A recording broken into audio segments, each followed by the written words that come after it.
Hello दोस्तों, welcome to शाखा study.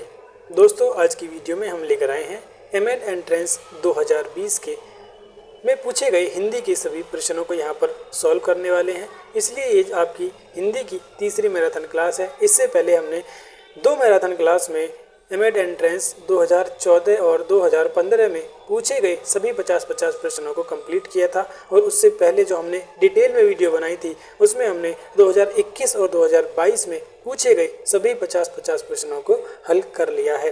तो इस वीडियो में हम पार्ट्स में नहीं करेंगे और ज़्यादा डिटेल में भी नहीं जाएंगे, क्योंकि अब ये आपकी मैराथन क्लास है, यानी अब आपकी रिवीजन क्लास है और सभी 50 के 50 प्रश्नों को इस एक ही वीडियो में हम कंप्लीट कर देंगे।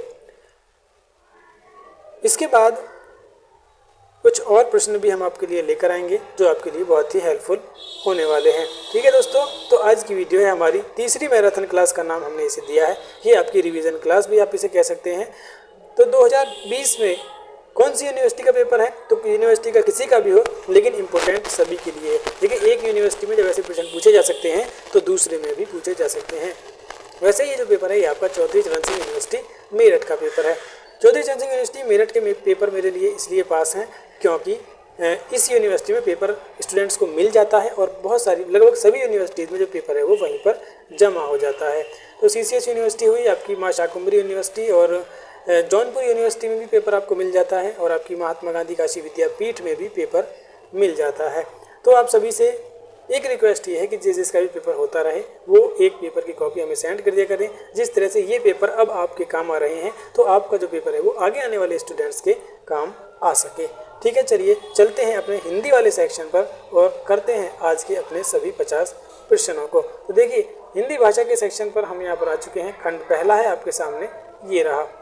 चलिए शुरू करते हैं। पहला प्रश्न है, पूर्वी हिंदी की बोली नहीं है।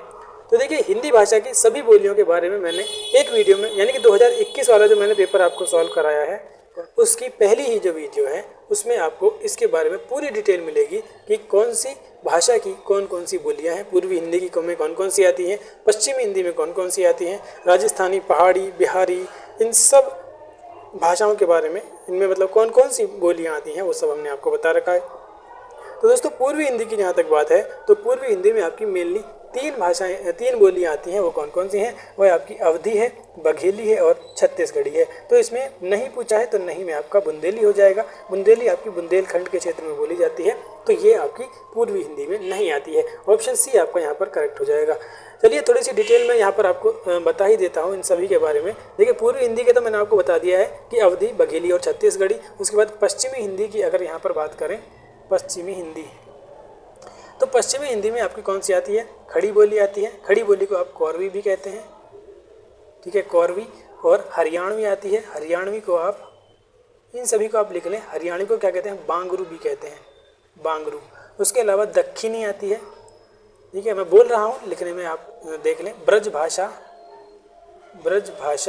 ठीक है। उसके अलावा बुंदेली जो है ये आपकी पश्चिमी में आती है। ठीक है, बुंदेली और कन्नौजी ये आपकी किस में आती है? ये पश्चिमी हिंदी की बोलियों में आती है। उसके अलावा अगर हम यहाँ पर बात करें राजस्थानी की, तो राजस्थानी में आपकी कौन कौन सी आती है? मैं यहाँ पर सिर्फ राज लिख रहा हूँ, समझ जाना। राजस्थानी में आती है आपकी मारवाड़ी के अलावा जयपुरी के अलावा मेवाती और मालवी। ये आपकी क्या है? राजस्थानी बोली है। इनमें आपकी जो है मेवाड़ी और ढूंढाली भी कभी कभी पूछ ली जाती है। मेवाड़ी और ढूंढाली बोली, तो ये भी आपकी राजस्थानी में ही आ जाती हैं। उसके बाद हम देखते हैं यहाँ पर पहाड़ी भाषा की भी बोलियों के बारे में आपसे पूछ लिया जाता है। तो पहाड़ी में आपकी 2 आती हैं। कौन कौन सी? एक आती है आपकी कुमाऊनी और दूसरी आती है आपकी गढ़वाली। और देखिए, भाषा और बोलियों से प्रश्न आपको पूछा ही जाता है, इसलिए मैं आपको यहाँ पर दोबारा ये सब रिवाइज करा रहा हूँ। देखिए, हिंदी वाला पोर्शन ऐसा है जिसमें आप 50 के 50 क्वेश्चन कर सकते हैं और ये आपको गवर्नमेंट सीट दिलाने में बहुत ज़्यादा हेल्प कर सकता है। पूर्वी हिंदी की मैंने आपको बता दी है, अवधी, बघेली, छत्तीसगढ़ी। और बिहारी की और यहाँ पर जान लीजिए। तो बिहारी हिंदी की कौन कौन सी बोलियाँ आपकी आती हैं बिहारी में? तो बिहारी में आपकी आती है भोजपुरी के अलावा मगही और तीसरी है आपकी मैथिली। ये मुख्य भाषाएं हैं जो अक्सर पूछ ली जाती हैं, तो इन सबको आप याद रखेंगे। अलग से लिखकर नोट्स बना लेंगे। चलिए दूसरे प्रश्न पर चलते हैं। दूसरा प्रश्न आपके सामने ये रहा। दूसरा प्रश्न क्या कहता है, दूसरे प्रश्न में कहा गया है बिहारी हिंदी की बोली है। तो देखिए बिहारी मैंने अभी अभी आपको बताई है, लास्ट में सबसे बिहारी ही बताई थी। तो बिहारी में आपकी कौन कौन सी आती है, मगही, भोजपुरी और मैथिली। ठीक है, तो मगही, भोजपुरी और मैथिली, ऑप्शन डी आपका करेक्ट हो जाएगा। कन्नौजी भाषा मैंने आपको कहाँ की बताई, कन्नौजी बताई मैंने आपको पश्चिमी हिंदी की। ब्रज भाषा भी आपकी पश्चिमी है। और मारवाड़ी जो है, मारवाड़ी भाषा आपकी ये है राजस्थानी, मारवाड़ी आपकी राजस्थानी है। ब्रज भाषा और कन्नौजी आपकी पश्चिमी हिंदी की बोली है। और मगही आपकी बिहारी हिंदी की बोली है। अगला प्रश्न देखिए, खोदा पहाड़ निकली चुईया का क्या अर्थ है।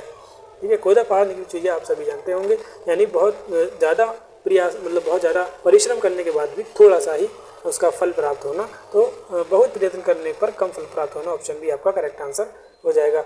अगला प्रश्न, देवालय शब्द में कौन सा समास है। तो देखिए समास, संधि, विशेषण, संज्ञा सब पढ़ा चुका हूँ मैं पिछली जो वीडियोस हैं। इसलिए जो एमएड एंट्रेंस हिंदी करके एक प्लेलिस्ट आपको मिलेगी, उसमें जाकर आप उन सभी वीडियोस को देख लें।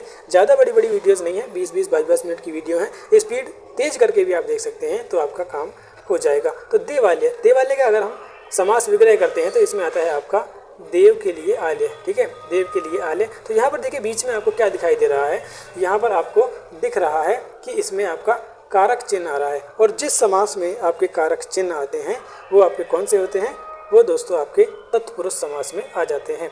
अगला प्रश्न देखिए, भाई बहन में कौन सा समास है। तो भाई बहन, ये देखिए भाई और बहन दोनों आपस में क्या है, प्रधान है। तो जहाँ पर दोनों पद प्रधान होते हैं और इनका समास विग्रह करने पर, विग्रह का मतलब है इन शब्दों को अलग अलग करने पर, अगर इनके बीच में और, व, तथा, अथवा इस तरह के शब्द अगर आते हैं तो वो आपका द्वंद्व समास आता है। तो ऑप्शन बी का, सॉरी प्रश्न बी का ऑप्शन डी आपका यहाँ पर करेक्ट हो जाएगा। चलिए चलते हैं अगले प्रश्न पर। अगला प्रश्न है प्रश्न नंबर 6 आपके सामने ये रहा। प्रश्न नंबर 6 में कहा गया है, आप शब्द में कौन सा सर्वनाम है। देखिए सर्वनाम और उसके भेद मैंने आपको बहुत अच्छे तरीके से पढ़ा रखे हैं।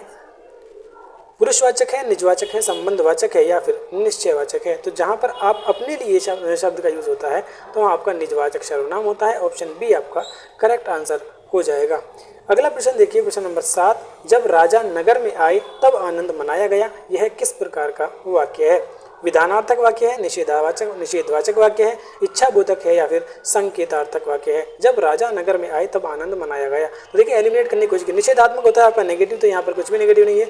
इच्छा भी कोई नहीं जताई जाइए, किसी का संकेत नहीं किया जा रहा है, तो आपका एक ही बचता है विधानार्थक वाक्य। तो ऑप्शन ए ही यहाँ पर आपका करेक्ट आंसर हो जाएगा।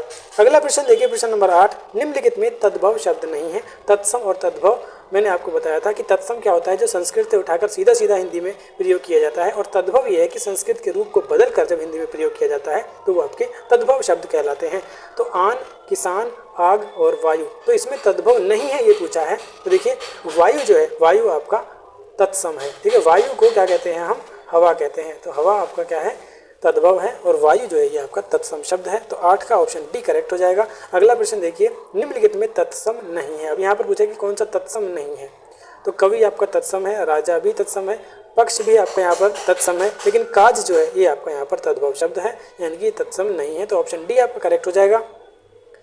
अगला प्रश्न, निम्नलिखित में से अविकारी शब्द हैं। तो अविकारी क्या है, क्या होता है, जो जिस शब्द में कोई विकार नहीं आ सकता, जिसमें कोई व्यय नहीं हो सकता जिसका। देखिए अविकारी, या आप इसे अव्यय भी कह सकते हैं, जिसका व्यय नहीं हो सकता। तो साथ है, देखना है, देख कर है या देखो है। तो देखिए यहाँ पर इसने अपने आप ही आंसर दे दिया है। क्या आंसर दिया है, तो यहाँ पर एक्चुअल में देख है जो मूल धातु है। देख में आपका देखना भी बन गया, देख कर भी बन गया और देखो भी बन गया, यानी देख शब्द के में विकार कर दिया गया है। तो ये आपका अविकारी हो ही नहीं सकता। तो अविकारी क्या होगा, आपका साथ होगा। साथ को आप तोड़ मरोड़ नहीं सकते हैं। साथ अगर यहाँ है तो हर सेंटेंस में इसको आप साथ ही प्रयोग में लाएंगे। इसलिए जो शब्द टूट फूट नहीं सकता है, जिसमें कोई बदलाव नहीं हो सकता है, उसको आप अविकारी या अव्यय शब्द कहते हैं। प्रश्न 10 का ऑप्शन ए आपका सही हो जाएगा। अगला प्रश्न 11वां देखिए। 11वें में क्या है, निम्नलिखित में रूढ़ शब्द है। रूढ़ शब्द भी आपका ऐसा ही होता है कि जिसके अगर टुकड़े किए जाएं तो उसका कोई सार्थक अर्थ ना निकले। पीलापन, देखिए पीला और पन को अगर अलग अलग करते हैं तो इसका शब्द बन जाएगा दूध प्लस वाला, गुड़ प्लस साल। तो ये तीनों शब्द ऐसे हैं जिनको अलग अलग करने पर भी ये एक अर्थ दे रहे हैं। लेकिन नाक एक ऐसा शब्द है कि इसको अगर आप ना प्लस के करेंगे तो ना ही इसका कोई अपने आप में अर्थ है और ना ही इसका अपने आप में कोई अर्थ है। तो इसलिए डी जो है वो आपका आपका यहाँ पर रूढ़ शब्द हो जाएगा। अगला प्रश्न देखिए, निम्नलिखित में यौगिक शब्द है। यौगिक शब्द आपका क्या होता है कि यौगिक शब्द होता है मतलब दो या दो से अधिक शब्दों से मिलकर, सार्थक शब्दों के योग से मिलकर, यानी कि एक शब्द ये है, एक शब्द है, इसका अपने आप में कोई अर्थ है, इसका भी अपने आप में अर्थ है, इन दोनों को मिलाकर एक शब्द बन रहा है तो वो आपका यौगिक शब्द कहलाएगा। कतरनी, कान, पीला या हाट। देखिए कान अभी हमने ऊपर पढ़ा है, कान के जैसा नाक पढ़ा है। पीला को भी अगर पी प्लस ला करेंगे तो कुछ नहीं बनेगा, हा प्लस टे करेंगे कुछ नहीं बनेगा। यहाँ पर आप कर सकते हैं कतर प्लस नी, ठीक है, तो कतर नहीं बना है, इसलिए ऑप्शन ए ही आपका यहाँ पर करेक्ट आंसर हो जाएगा। अगला प्रश्न देखिए, हिंदी साहित्य के अधिकांश इतिहासकारों ने आदिकाल का आरंभ लगभग कब से माना है। आदिकाल के आरंभ की बात यहाँ पर हुई है 1000 ईस्वी से, 1100 ईस्वी से, 1150 ईस्वी से या फिर 1200 ईस्वी से। तो आदिकाल का जो आरंभ दोस्तों माना जाता है वो 1000 ईस्वी से माना जाता है। ऑप्शन ए आपका यहाँ पर करेक्ट हो जाएगा। अगला प्रश्न, हिंदी कवि चंद्रबरदाई निम्नलिखित में से किस राजा से संबंधित थे। हिंदी कवि जो चंद्रबरदाई हैं बहुत ही फेमस हैं, चित्तौड़ के राजा खुमान से संबंधित है, अजमेर के राजा बीसलदेव से, दिल्ली के राजा पृथ्वीराज चौहान से या फिर कन्नौज के राजा जयचंद से।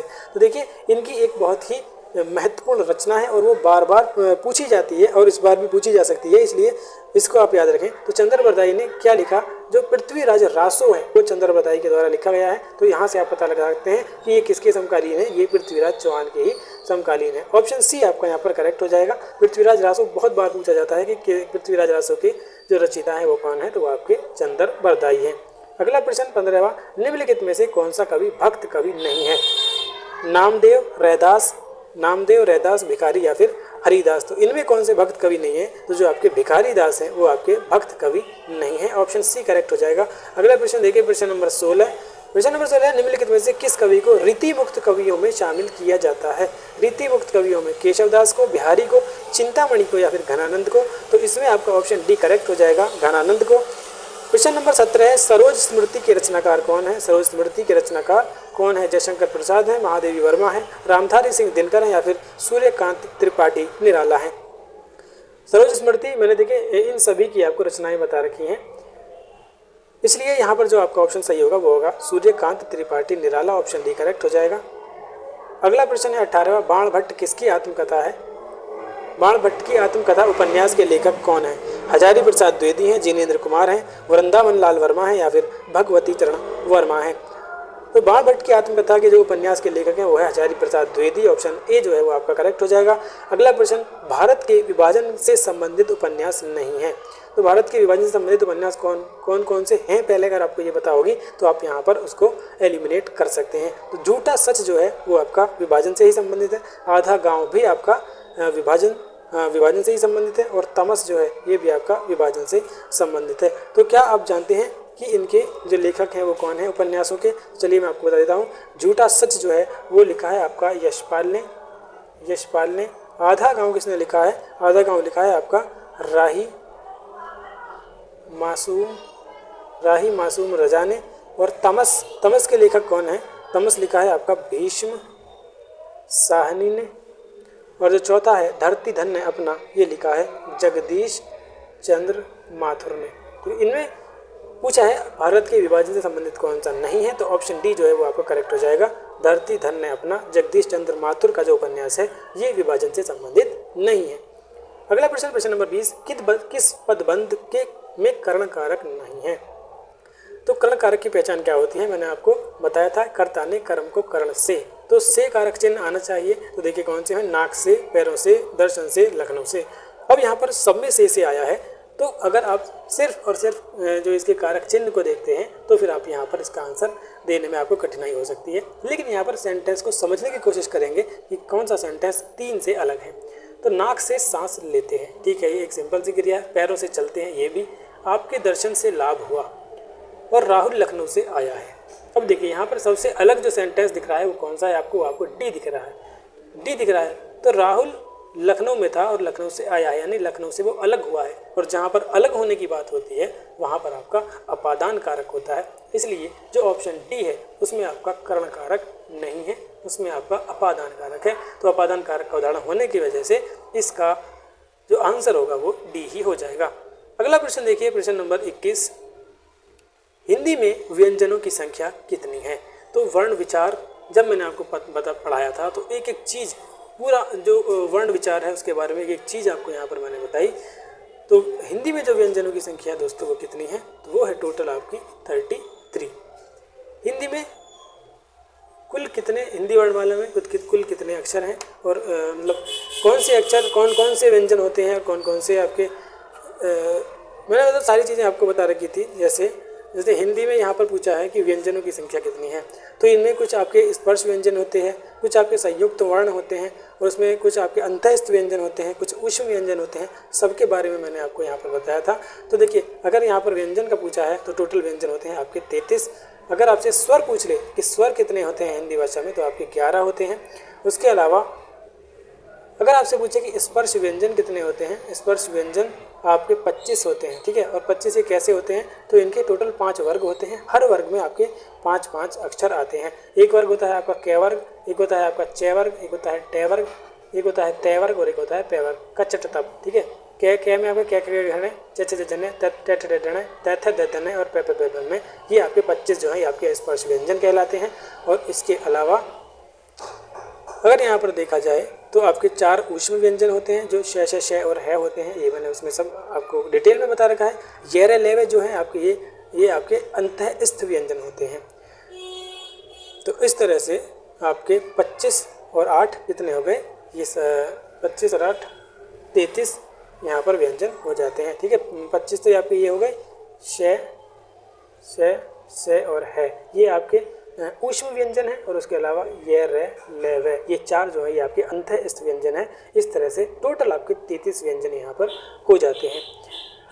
चलिए, तो यहाँ पर आपका ऑप्शन डी आपका करेक्ट हो जाएगा। अगला प्रश्न देखिए स्पर्श व्यंजन के कितने वर्ग होते हैं। अभी मैंने आपको बताया है क वर्ग, च वर्ग, ट वर्ग, त वर्ग और प वर्ग, तो कुल 5 वर्ग होते हैं। हर वर्ग में आपके 5-5 अक्षर होते हैं। इस तरह से अगर आपसे पूछ ले कि स्पर्श व्यंजन कितने होते हैं, तो टोटल स्पर्श व्यंजन आपके 25 होते हैं। इसमें मैंने आपको बताया था कि आपसे कभी कभी पूछ लेता है, जैसे स्वर मैंने बताया कि स्वर 11 होते हैं। कभी कभी आपसे पूछ लेता है कि प्लुत स्वर कौन कौन से हैं। प्लुत स्वर या इनको आप अयोगवाह भी कहते हैं। अयोगवाह, ये आपके अंग और अह जो हैं ये आपके प्लुत स्वर या अयोगवाह कहलाते हैं। कुछ आपके संयुक्त वर्ण होते हैं, इनसे भी प्रश्न पूछ लिया जाता है। तो संयुक्त वर्ण आपके वर्ण जो है वो कौन कौन से होते हैं, चलिए अगले प्रश्न में इसको देख लेते हैं। तो संयुक्त वर्ण जो है वो आपका एक अक्षय होता है, एक त्रय होता है, एक ज्ञ होता है और एक आपका शिर होता है। तो ये आपका इसी पूछ लेता है कि ये किस कौन कौन से वर्ण के योग से बना है। तो अक्षय जो है वो आपका आधा क और षटकोण वाले श से मिलकर बना होता है। त्रय आपका आधा त और र से मिलकर बनता है। ज्ञ आपका सबसे ज़्यादा ज्ञ ही पूछा जाता है, क्योंकि आपका जय और ये वाली जो आपकी अणय होती है इससे मिलकर बनता है। शिर आपका बड़ा श मतलब शलजम वाला श और रे से मिलकर बनता है। तो ये कुछ 6 आपके संयुक्त व्यंजन। और इसके अलावा आपके 2 होते हैं उत्क्षिप्त व्यंजन। इन्हें क्या कहते हैं, उत्क्षिप्त व्यंजन। कौन कौन से होते हैं, ड और ढ, ये आपके उत्क्षिप्त व्यंजन कहलाते हैं। उसके बाद आपसे पूछ देता है कि ध्वनि कौन सी है। तो देखिए ध्वनि मैंने सब पिछली वीडियो में पढ़ा रखी है, अब यहाँ पर मैं ज़्यादा डिटेल में नहीं जा रहा हूँ। चलिए बढ़ते हैं अब आगे। ऐसे तो मैं मतलब सारा बता दूंगा तो फिर बहुत लंबी वीडियो ये हो जाएगी। क्वेश्चन नंबर 23 देखिए, जिस सर्वनाम से वक्ता के पास अथवा दूर की वस्तु का बोध होता है उसे क्या कहते हैं। तो सर्वनाम के मैंने सारे भेद आपको बताए हैं। निजवाचक सर्वनाम, निश्चयवाचक सर्वनाम, संबंधवाचक सर्वनाम या फिर अनिश्चयवाचक सर्वनाम। तो जिससे किसी पास या दूर की वस्तु का बोध होता है वो आपका निश्चयवाचक सर्वनाम कहलाता है। ऑप्शन बी यहाँ पर करेक्ट हो जाएगा। अगला प्रश्न देखिए, जिस विकारी शब्द से संज्ञा की व्याप्ति मर्यादित होती है उसे क्या कहते हैं। उसे क्रिया कहते हैं, क्रिया विशेषण कहते हैं, विशेषण या फिर कारक। तो जिस विकारी शब्द से संज्ञा की व्याप्ति मर्यादित होती है उसे कहा जाता है, तो उसे दोस्तों विशेषण कहते हैं। उसे क्या कहते हैं, उसे विशेषण कहते हैं। ऑप्शन सी आपका करेक्ट हो जाएगा। अगला प्रश्न देखिए, व्याकरण का विधान क्या कहा जाता है जिसमें शब्दों के भेद तथा उनके प्रयोग, रूपांतर और व्युत्पत्ति का वर्णन होता है। शब्द अनुशासन, वर्ण विचार, शब्द शासन या फिर वाक्य विन्यास, तो उसे कहते हैं शब्द शासन। ऑप्शन सी करेक्ट हो जाएगा। अगला प्रश्न देखिए, अगला प्रश्न आपके सामने ये रहा, निम्नलिखित में से असंगत युग्म नहीं है, असंगत नहीं है वो बताना है, यानी कौन सा सही युग्म है वो बताना है। घर भाववाचक संज्ञा है, नहीं है। घोड़ा पदार्थवाचक नहीं है। परमात्मा व्यक्तिवाचक नहीं है। पहाड़ जातिवाचक, हाँ बिल्कुल पहाड़ आपका जातिवाचक संज्ञा है, तो ये आपका गलत युग्म नहीं है, तो यही आपका आंसर हो जाएगा। तो पहाड़ आपका जातिवाचक संज्ञा है, बिल्कुल है। क्यों है, क्योंकि देखिए पहाड़ जो शब्द है ना वो दुनिया के जितने भी पहाड़ हैं उन सभी को यहाँ पर रिप्रेजेंट कर रहा है, यानी पूरी पहाड़ जाति का बोध यहाँ पर हो रहा है। अगर ये किसी एक पहाड़ का नाम, जैसे मान लीजिए हिमालय का नाम यहाँ पर ले लेता, तो फिर ये आपका जातिवाचक में नहीं आता, फिर ये आपका व्यक्तिवाचक में आ जाता, क्योंकि यहाँ पर एक हिमालय की बात हो रही है, एक पहाड़ की बात हो रही है। लेकिन यहाँ पर क्योंकि सिर्फ पहाड़ लिखा हुआ है, तो पहाड़ मतलब दुनिया में जितने भी पहाड़ हैं उन सभी पहाड़ों की बात हो गई है, तो पहाड़ एक जाति को रिप्रेजेंट कर रहा है, इसलिए ये जातिवाचक संज्ञा है। अगला प्रश्न देखिए, भारत के संविधान के निम्नलिखित में से किस अनुच्छेद में कहा गया है कि संघ का यह कर्तव्य होगा कि वह हिंदी का प्रचार प्रसार बढ़ाए, उसका विकास करे, जिससे वह भारत की सामाजिक संस्कृति के सभी तत्वों की अभिव्यक्ति का माध्यम बन सके। तो इसमें अनुच्छेद 348 है, 349 है, 350 है या फिर 351 है। तो 27 का जो यहाँ पर ऑप्शन सही होगा वो आपका डी सही हो जाएगा, अनुच्छेद 351। हिंदी भाषा से रिलेटेड जो भी आपके अनुच्छेद हैं उससे आपका प्रश्न जरूर पूछा जाता है। अगला प्रश्न देखिए, अगला प्रश्न है, निम्नलिखित में से कौन सी भाषा शामी भाषा है? शामी भाषा मुगली, हबशी, फारसी या फिर तुर्की? तो इसका जो सही आंसर है वो है आपका हबशी। कौन सी भाषा शामी भाषा है? तो ये हबशी भाषा है। हबशी भाषा,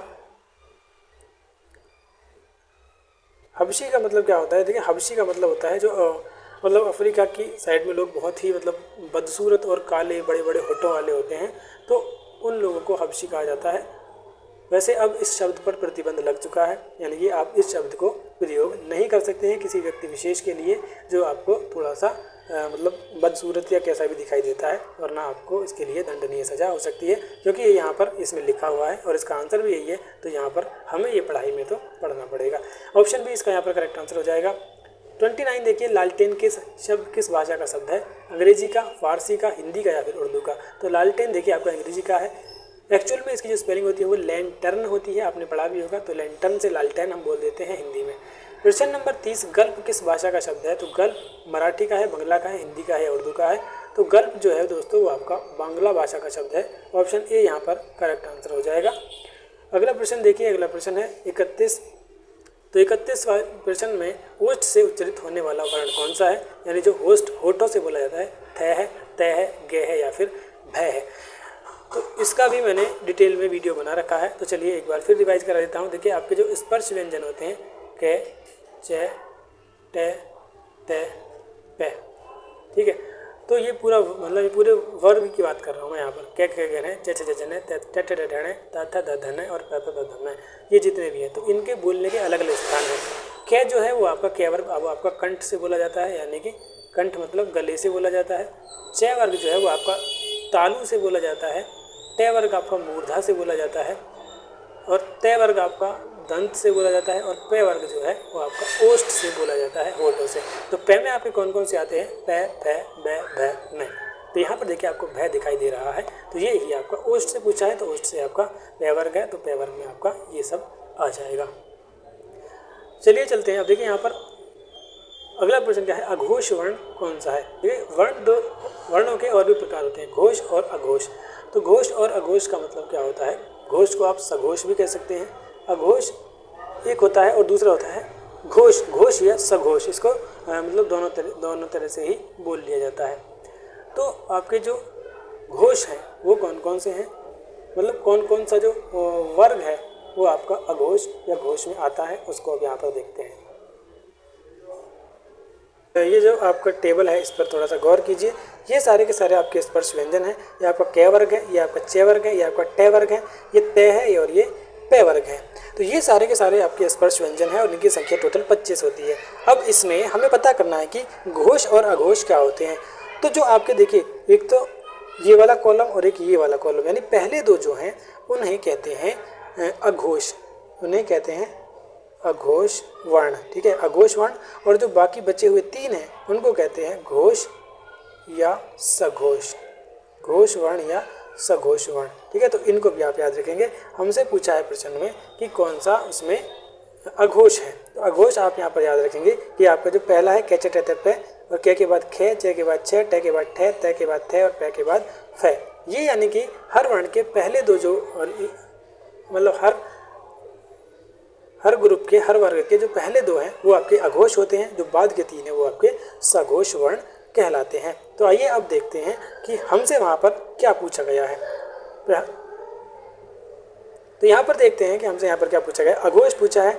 तो देखिए अब यहाँ पर फटाफट से देखिए कि गे जो है वो कहाँ पर आता है, कै खे गे ये तीसरे नंबर पर आता है, कै खे खे आपका दूसरे नंबर पर है, चे छे जे तीसरे पर है, ते थे दे ये भी तीसरे नंबर पर है। तो ये आपका तीसरे नंबर पर है, ये भी तीसरे पर है, ये भी तीसरे पर है, यानी ये 3 आपके घोष या सघोष हैं। जबकि खे जो है, क्योंकि ये कै के बाद दूसरे नंबर पर खे पर आता है और पहला और दूसरा हमारा अघोष होता है, इसलिए खे आपका यहाँ पर अघोष वर्ण हो जाएगा।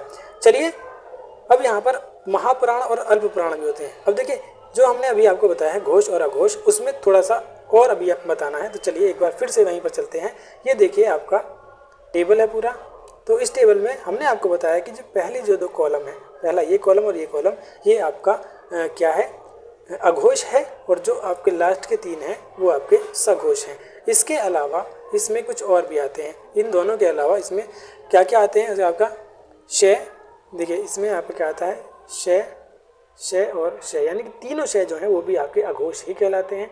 और जो इसके अलावा जो है इनमें जो बच गया है, यानी ऊष्म व्यंजन का है और उसके अलावा अंत्यस्थ व्यंजन ये रे ले और व, ये आपके क्या होते हैं, ये आपके सघोष या घोष की कैटेगरी में आ जाते हैं।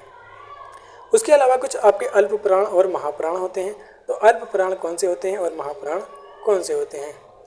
तो अल्प प्राण देखिए पहला वाला आपका अल्प प्राण होता है, पहला कॉलम, दूसरा कॉलम महाप्राण होता है, फिर अल्प फिर महा। तो इसी तरह से ये आपका चलता रहता है। पहला वाला आपका अल्प होगा, दूसरा आपका, देखिए इसको आप इंग्लिश में समझ सकते हैं। के को हम लिखते हैं के, मतलब कै को हम के लिखते हैं, और जो खे है उसमें हम एच लगा देते हैं। तो जिसमें एच लगता है वो आपका जो है महाप्राण है, और जो आपका सिंपल बनता है वो आपका अल्प प्राण होता है। जैसे गे देखिए, गे आपका जी से हम बना देते हैं, लेकिन घे के लिए हमें जी एच लगाना पड़ता है। तो जिसमें एच एक्स्ट्रा आ रहा है वो आपका क्या होगा, वो आपका यहाँ पर महाप्राण हो जाएगा। और जो आपका सिंगल वर्ड से बन रहा है, सिंगल लेटर से बन रहा है इंग्लिश के, वो आपका अल्प प्राण हो जाएगा। उम्मीद है ये चीज़ आपको बिल्कुल अच्छी तरीके से समझ में आ गई होगी। उसके अलावा एक बात मैं आपको और बता दूं इस वर्णमाला के बारे में, कि आपसे पूछ लेता है कि अर्ध स्वर कौन कौन से हैं। तो ये और वे जो है वो आपके अर्ध स्वर कहलाते हैं। और पार्श्विक स्वर, कभी कभी आपसे पूछ लेता है कि पार्श्विक स्वर कौन सा है, तो ले जो है वो आपका पार्श्विक स्वर कहलाता है। चलिए चलते हैं अब अपने क्वेश्चन पर। तो हमारे जो मेन क्वेश्चन है वो आपके सामने ये रहा। तो 32वां क्वेश्चन हमारा हो गया है, ऑप्शन बी इसमें यहाँ पर आपका आंसर होगा। अगला प्रश्न देखिए, षडानन का संधि विच्छेद क्या है। षडानन, षड प्लस आनंद, तो संधि षड प्लस आनंद, षड प्लस आनंद, षट आनंद प्लस षडा प्लस नंद।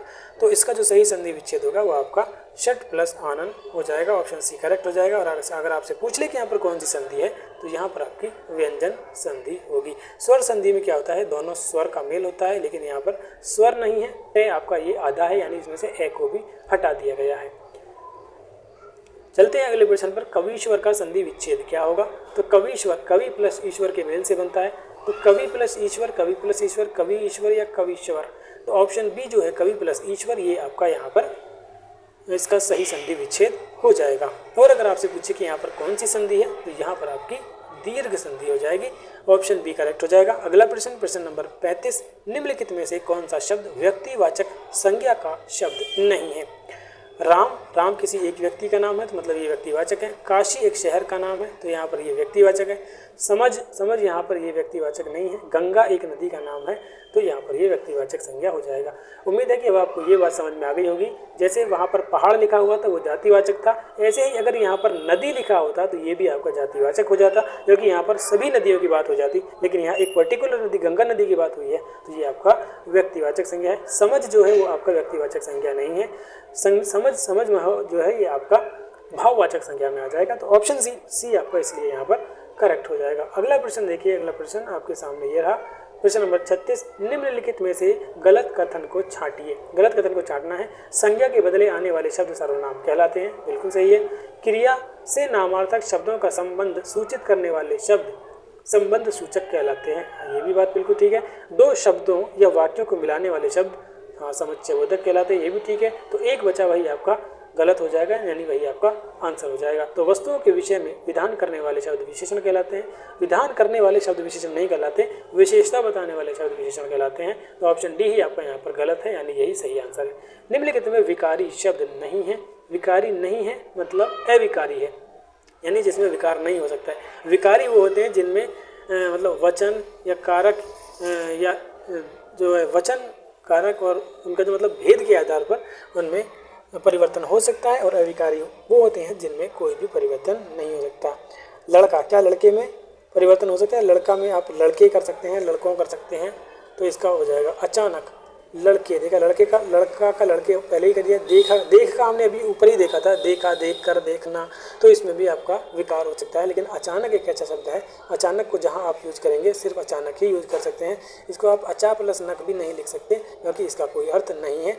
अचानक जो है वो आपका विकारी नहीं यानी अविकारी है, अविकारी है यानी अव्ययी शब्द है, तो ऑप्शन बी आपका करेक्ट हो जाएगा। अगला प्रश्न देखिए 38, निम्न में शुद्ध शब्द है। शुद्ध शब्द कौन सा है? शुद्ध वर्तनी के शब्द भी आपको यहाँ पर छांटने के लिए आएंगे, जिसमें आपका सामाजिक, सामाजिक, सामाजिक या सामाजिक, तो इतना तो आप सभी जानते होंगे। शायद ही कोई स्टूडेंट ऐसा हो जो इसको गलत कर दे। ऑप्शन डी आपका करेक्ट हो जाएगा। अगला प्रश्न, निम्नलिखित में से शुद्ध शब्द क्या है?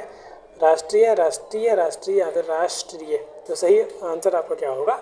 ऑप्शन सी करेक्ट हो जाएगा, राष्ट्रीय। नंबर 40, निम्नलिखित में से शुद्ध वाक्य क्या है? शुद्ध वाक्य छांटना है आपको, तो देखिए पढ़ते हैं सारे वाक्यों को और फिर उसके बाद छांटते हैं। आप चाहते थे तो मैं यह कलम आपको दे सकता हूँ, इसका कोई सेंस बन रहा है? कुछ भी नहीं है। आप कहते तो मैं यह कलम आपको दे सकता था, ये कुछ ठीक लग रहा है। चलिए और आगे देखते हैं, कोई और इससे अच्छा मिल जाएगा। तो आप चाहते हैं तो मैं यह कलम आपको दे सकता था, तो देखिए यहाँ पर है, यहाँ पर था। अगर यहाँ पर होता कि आप चाहते तो मैं यह कलम आपको दे सकता था, तो ये एक बार फिर भी हम सही मान सकते थे, लेकिन ये नहीं होगा। आप कहते हैं तो मैं यह कलम आपको, आप कहते हैं तो फिर ये देखिए यहाँ पर प्रेजेंट और यहाँ पर पास्ट यूज़ किया है, तो ये भी नहीं होगा। तो ऑप्शन बी ही आपका यहाँ पर सबसे करेक्ट है। आप कहते तो मैं यह कलम आपको दे सकता था, ऑप्शन बी करेक्ट हो जाएगा। अगला प्रश्न देखिए 41वें प्रश्न में क्या कहा गया है? निम्नलिखित में कौन सा वाक्य शुद्ध है? पाँचों लड़की का नाम लिख क्या है? ताज़ा गाजर काटकर खरगोश को खिलाओ, कृपया करके अपना नाम बताइए, आज की हालत में आप सकुशल तो हो। देखिए पांचों लड़की का नाम कुछ नहीं होता है, पांचों लड़कियों का होता है। तो फिर ताज़ा गाजर काटकर खरगोश को खिलाओ, तो ये कहीं ना कहीं ठीक लग रहा है। कृपया करके अपना नाम बताइए, तो करके की यहाँ कोई ज़रूरत नहीं थी, कृपया अपना नाम बताइए, यही ठीक हो जाता। आज की हालत में आप सकुशल तो हो, सकुशल तो हो, तो ये भी आपका ठीक नहीं है। आज की हालत में आप सकुशल तो हो, तो ये तो पढ़ने में ही आपको ठीक नहीं लग रहा। फिर वैसे भी यहाँ पर सकुशल नहीं आएगा, अगर कुशल एक बार को आता तो भी हम इसको ठीक मान सकते थे। तो ऑप्शन बी जो है वही आपको यहाँ पर करेक्ट आंसर हो जाएगा। अगला प्रश्न देखिए, अगला प्रश्न है भारत के संविधान की किस धारा के अनुसार, भारत के संविधान की किस धारा के अनुसार संघ की राजभाषा हिंदी होगी? ये प्रश्न हर बार पूछा जाता है संविधान से, कि संविधान के कौन से भाग में और कौन से अनुच्छेद में हिंदी को राजभाषा का दर्जा दिया गया है, कब दिया गया, कैसे दिया गया। तो चलिए इस पर बात करते हैं। तो भारत के संविधान के किस धारा के अनुसार जो है संघ की राजभाषा हिंदी होगी, तो वो आपकी कौन सी है? इसका हो जाएगा आपका ऑप्शन नंबर 3। धारा कौन सी? 343 है, 344 है, 345 है या फिर 346 है। तो दोस्तों वो है धारा आपकी 343। और आप जानते हैं कि हिंदी भाषा से रिलेटेड जो आपकी धारा है वो कहाँ से कहाँ तक है? वो आपकी 343 से लेकर और 351 तक है। और कौन से भाग में है ये संविधान के? तो भाग 17 में हिंदी भाषा से रिलेटेड पूरा ब्यौरा यहाँ पर दिया गया है। ठीक है, भाग 17 में, भाग 17, ठीक है। और इसमें यहाँ पर संविधान से रिलेटेड जो जो बातें हैं मैं अब आपको यहाँ पर बता रहा हूँ, जिन्हें आप अलग से नोट्स बनाकर लिख लीजिए। यहाँ पर देखिए कुछ और इम्पोर्टेंट बातें हैं जो जानना जरूरी है। सबसे पहली बात यह है कि हिंदी को राजभाषा का दर्जा कब मिला भारत में? तो हिंदी को राजभाषा का दर्जा मिला था 14 सितंबर। ये बात मैं आपको पहली वीडियो में बता चुका हूँ, 1949 को, 14 सितंबर 1949 को हिंदी को भारत में राजभाषा का दर्जा मिला। इसीलिए 14 सितंबर को हर साल राष्ट्रीय हिंदी दिवस मनाया जाता है। ठीक है, हिंदी दिवस के बारे में आपसे पूछेगा हिंदी दिवस कब मनाया जाता है, दो दिवस के बारे में पूछेगा, राष्ट्रीय हिंदी दिवस और विश्व हिंदी दिवस। तो दोनों के बारे में आप बात करेंगे। राष्ट्रीय हिंदी दिवस आपका 14 सितंबर हो गया। क्यों? क्योंकि 14 सितंबर 1949 को भारत की राजभाषा हिंदी, मतलब हिंदी को भारत की राजभाषा का दर्जा दिया गया था। भाग 17 में जो आपकी 343 से लेकर और 351 तक की धाराएं हैं वो आपकी हिंदी भाषा से ही रिलेटेड हैं। और संविधान की ये पूछता है कि संविधान की 8वीं सूची में कितनी भाषाएं हैं, तो इसमें कुल आपकी 22 भाषाएं हैं। ठीक है, और कभी कभी आपसे ये भी पूछ लेता है कि इनमें कौन सी भाषा जो है वो संविधान की 8वीं अनुसूची में नहीं है। तो पहले मैं आपको बता दूं कि संविधान में पहले सिर्फ 14 ही भाषाएं थी। उसके बाद क्या हुआ, जब 21वां संविधान संशोधन हुआ 1967 में, 1967 अमेंडमेंट एक्ट में, मतलब हाँ पहले 14 थी, तो जो 21st अमेंडमेंट एक्ट हुआ था 1967 में, उसमें आपकी सिंधी भाषा को भी ऐड कर दिया गया था। कौन सी भाषा? सिंधी भाषा को ऐड किया गया। उसके बाद जब 71वां संविधान संशोधन हुआ, ये कब हुआ था? 1992 में। 1992 में 71वें संविधान संशोधन में इसमें 3 भाषाएं और जोड़ दी गई। वो कौन कौन सी थी? वो थी आपकी कोंकणी, एक थी आपकी नेपाली। ठीक है, नेपाली कंफ्यूज करने के लिए पूछ लेता है कि भारतीय संविधान में नेपाली का क्या मतलब, लेकिन नेपाली भाषा भी भारतीय संविधान की 8वीं अनुसूची में है। और उसके अलावा मणिपुरी। ठीक है, मणिपुरी भाषा को 1992 में भारत की 8वीं अनुसूची में ऐड कर दिया गया था। उसके बाद फिर जो 92वां संविधान संशोधन हुआ 2003 में, तो उसमें 4 भाषाएं और इसमें ऐड की गई। वो कौन कौन सी थी? एक थी आपकी बोडो भाषा। बोडो भाषा आपकी कहाँ बोली जाती है? तो ये तिब्बत के एरिया में बोली जाती है, जो आपका तिब्बत वाला एरिया है वहाँ पर। उसके अलावा एक डोगरी भाषा ऐड की गई। डोगरी भाषा कहाँ बोली जाती है आपकी? ये जम्मू में बोली जाती है। उसके अलावा मैथिली मैंने आपको बताई थी, बिहारी भाषा, और एक है आपकी संथाली, ये भी आपकी बिहारी है। ये 4 भाषाएं और उसमें ऐड की गई थी। इस तरह से अब भारत के संविधान की 8वीं अनुसूची में कुल 22 भाषाएं हैं। ठीक है, तो उम्मीद है कि ये चीज़ें आपको समझ में आ गई होंगी। अच्छा हाँ, अब आपसे पूछा है कि राष्ट्रीय हिंदी दिवस जो है कब मनाया जाता है। तो राष्ट्रीय हिंदी दिवस आपका 10 जनवरी को अंतर्राष्ट्रीय जो हिंदी दिवस है वो आपका 10 जनवरी को मनाया जाता है। क्यों मनाया जाता है? क्योंकि 10 जनवरी को आपका पहला विश्व हिंदी सम्मेलन हुआ था, 10 से लेकर 13 जनवरी। इसलिए उसके उपलक्ष्य में 10 जनवरी को अंतर्राष्ट्रीय हिंदी दिवस मनाया जाता है। 43वां प्रश्न देखिए, निम्नलिखित में से कौन सी भाषा संविधान की 8वीं अनुसूची में शामिल नहीं है? देखिए क्वेश्चन आ गया है अगला ही। तो कौन सी? नेपाली, भोजपुरी, सिंधी या फिर मलयालम। तो इनमें देखिए नेपाली तो है, मैंने अभी बताया, सिंधी भी बताया, मलयालम पहले से ही है। तो भोजपुरी जो भाषा है वो आपकी संविधान की 8वीं अनुसूची में शामिल नहीं है। ऑप्शन बी आपका करेक्ट हो जाएगा। अगला प्रश्न, माला फेरत जुग भया फिराने मन का फेर, कर का मन का डारी दे मन का फेर। तो यहाँ पर देखिए पढ़ते पढ़ते ही आपको पता चल गया होगा इसमें कौन सा अलंकार है। एक शब्द देखिए मन का, फिर मन का, और यहाँ भी मन का, और यहाँ भी मन का। तो 4 बार, हालांकि ये अलग है लेकिन 3 बार तो कम से कम एक साथ मन का आ रहा है। तो जहाँ पर शब्द की आवृत्ति होती है, शब्द की, वर्ण की आवृत्ति होती है तो अनुप्रास अलंकार होता है, लेकिन शब्द की जब आवृत्ति होती है तो वहाँ पर आपका यमक अलंकार होता है। ऑप्शन बी आपका करेक्ट हो जाएगा। अगला प्रश्न 45, चरण धरत चिंता करत फिरत चितवत चाहूं और सुबरन को ढूंढत फिरत कवि व्यभिचारी चोर। अब इसमें पूछा है कि इसमें आपका कौन सा अलंकार है। तो देखिए ये अलंकार बिल्कुल उसी तरह है जिस तरह की आपका क्या है कि रहीमन पानी राखिए बिन पानी सब सून, और पानी गई ना उबरे मोती मानुस चून। उसमें भी इसी तरह से आपके 3-3 वर्ड लिखे हुए हैं। तो यहाँ पर मैंने इसको आपको क्या बताया है, तो ये भी आपका क्या है, ये भी आपका श्लेष अलंकार है। क्यों अलंकार है? क्योंकि यहाँ पर देखिए एक वर्ड है सुबरन। सुबरन का कवि के संदर्भ में अलग अर्थ है, व्याभिचारी के में अलग है, और चोर के संदर्भ में यहाँ पर अलग अर्थ है। और वो अर्थ आपके क्या क्या हैं, चलिए एक बार देख लेते हैं। तो सुबरन का मतलब आपका कवि के संदर्भ में अगर देखा जाए तो क्या होता है, कवि जो है वो बहुत ही अच्छे अच्छे सुंदर शब्दों का प्रयोग करता है। तो वहाँ पर जो है जो अच्छे शब्द होते हैं, तो सुबरन का मतलब कवि के संदर्भ में बहुत ही अच्छे शब्द या अच्छे मतलब शब्दों का जो बहुत ही मार्मिक ढंग से जो प्रयोग करते हैं उसके बारे में आया है। व्याभिचारी के संदर्भ में जो सुबरन का अर्थ है वो है एक सुंदर वर या सुंदर दुल्हा आप कह सकते हैं। और चोर के संदर्भ में अगर सुबरन की बात करें तो इसका मतलब होता है यहाँ पर सोना। तो शब्द एक है लेकिन अलग अलग अर्थ दे रहा है, तो यहाँ पर आपका श्लेष अलंकार होगा। इसी तरह से पानी कहीं ना उबरे मोती मानुस चून में हम क्या कहते हैं, तो मोती के संदर्भ में जो पानी का अर्थ होता है वो चमक होता है।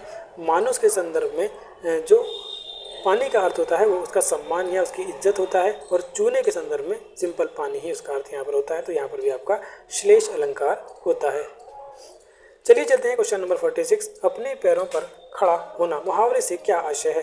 अपने पैरों पर खड़े होने का मतलब क्या है? चोट के बाद पैरों का ठीक हो जाना, स्वावलंबी होना, अधिक संपन्न हो जाना या फिर किसी और की सहायता ना लेना। तो 46 का आंसर होगा आपका बी, स्वावलंबी होना। अगला प्रश्न, उड़ती चिड़िया के पर गिनना मुहावरे का क्या अर्थ है?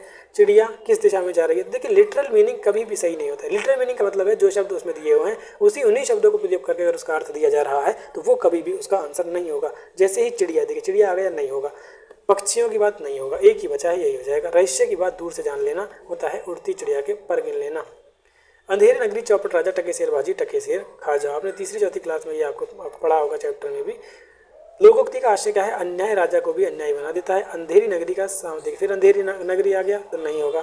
जहाँ मुखिया ही मूर्ख वहाँ अन्याय होता है। 1 रुपये में भरपेट भोजन, देखिए नहीं आएगा क्योंकि ये इसका लिटरल मीनिंग यहाँ पर इसने दे दिया है। इसका सही आंसर होगा वो ऑप्शन सी होगा, जहाँ मुखिया ही मूर्ख वहाँ अन्याय ही होता है। तो ऑप्शन सी करेक्ट हो जाएगा। अगला प्रश्न 49 और ये सेकंड लास्ट क्वेश्चन है, इसके बाद आखिरी प्रश्न होगा। तो निम्नलिखित में से कौन सा शब्द उच्च का समानार्थी शब्द नहीं है? देखिए ये जितने भी आंसर मैंने बताए हैं ये बिल्कुल ऑफिशियल आंसर की से लिए हुए आंसर हैं, बिल्कुल ऑफिशियल आंसर की, बल्कि जो रिवाइज्ड ऑफिशियल की आंसर की आती है, संशोधित आंसर की, उससे लिए हुए सारे प्रश्न हैं। तो इसका जो सही आंसर होगा उच्च का यहाँ पर समानार्थी नहीं है। विकास, प्रगति, उत्कर्ष या उत्थान, तो आंसर सी इसका यहाँ पर ऑफिशियल आंसर की अकॉर्डिंग बिल्कुल सही होगा। वैसे देखने में, पढ़ने में उत्कर्ष भी इसका कहीं ना कहीं आपको पर्यायवाची लग रहा होगा, समानार्थी लग रहा होगा, लेकिन ये 3 जो है ये इनके ज़्यादा बेस्ट हैं, उत्कर्ष इतना नहीं है।